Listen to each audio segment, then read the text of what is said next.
Chapter 2: The Shark Tank.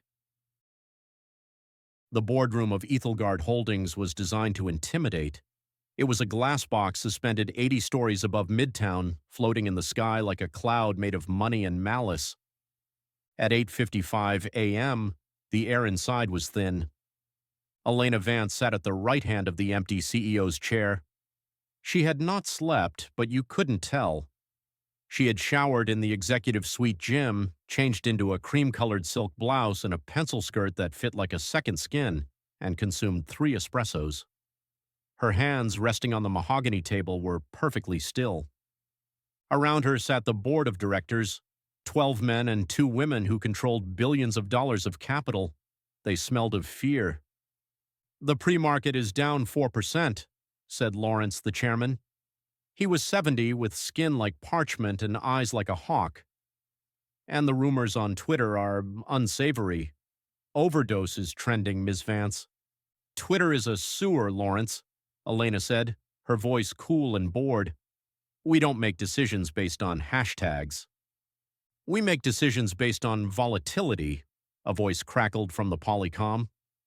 It was the Tokyo investor. Silas was the product visionary. Without him, what is Aethelgard? Just a very expensive holding company. Silas was a genius, Elena corrected, leaning forward slightly. But geniuses are fragile. We all knew he had been battling exhaustion.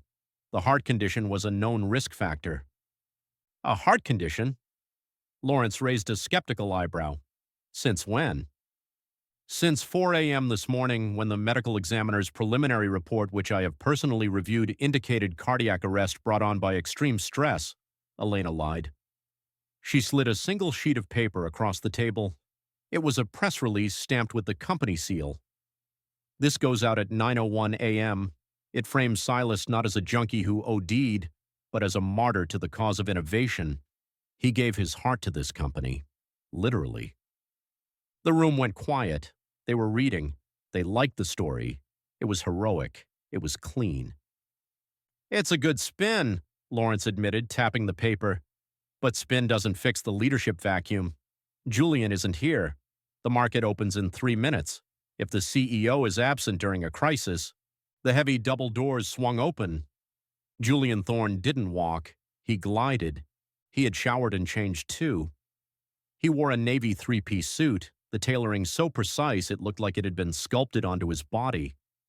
His hair was damp, combed back severely. He looked fresh, alert, and terrifyingly calm. He didn't apologize for being late. He walked to the head of the table, pulled out the leather chair, and sat down. He didn't look at the board. He looked at the stock ticker running along the glass wall. "Good morning," Julian said. "Julian," Lawrence barked, "we are discussing the crash." "There is no crash," Julian said. He turned his gaze to Elena. "Ms. Vance has handled the optics, I assume?" "The release is queued, sir," Elena said. "Good." Julian clasped his hands on the table. "Silas is dead. It is a tragedy. I will mourn him privately, but professionally, this simplifies things." The board members exchanged glances. This was too cold, even for them. "Simplifies?" the Tokyo voice asked. "He was the co-founder." "He was the bottleneck," Julian said. The temperature in the room seemed to drop 10 degrees. Silas was brilliant, yes, but he was erratic. He vetoed the OmniStream merger 3 times. He held up the AI integration. With him gone, the deadlock is broken. We can move at speed. He looked around the table, making eye contact with every single director.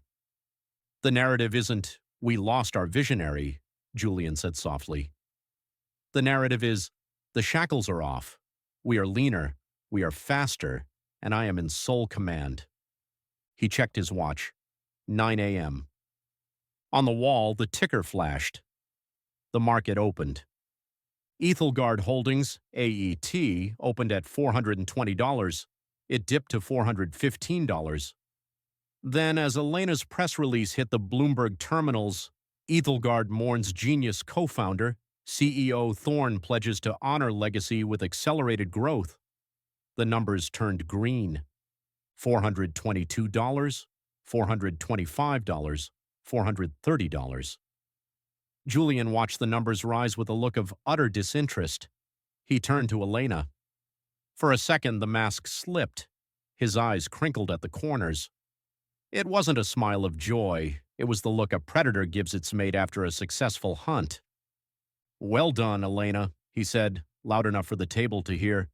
"Just doing my job, Mr. Thorne." "Lawrence," Julian said, standing up. "I have a funeral to plan. Meeting adjourned."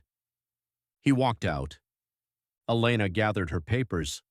Her hands were shaking now, just a microscopic tremor. She hid them beneath her folder. She walked out into the corridor. Julian was waiting for her by the elevator bank, leaning against the glass, looking out at the city.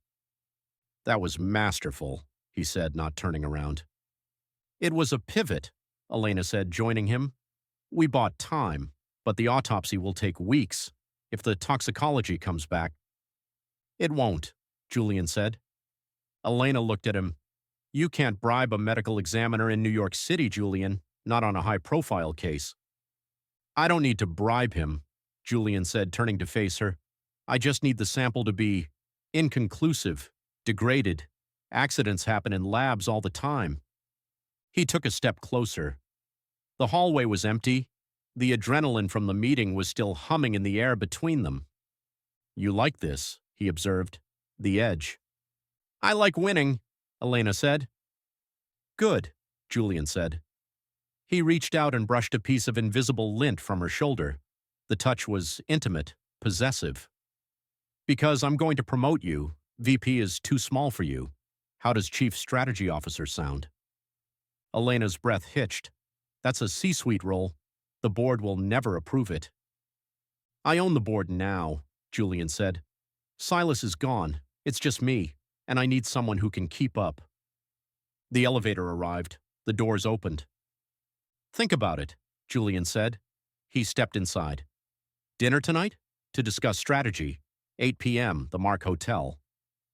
"I'll check my calendar," Elena said automatically. Julian smirked as the doors closed. "You're wide open, Elena." He was right.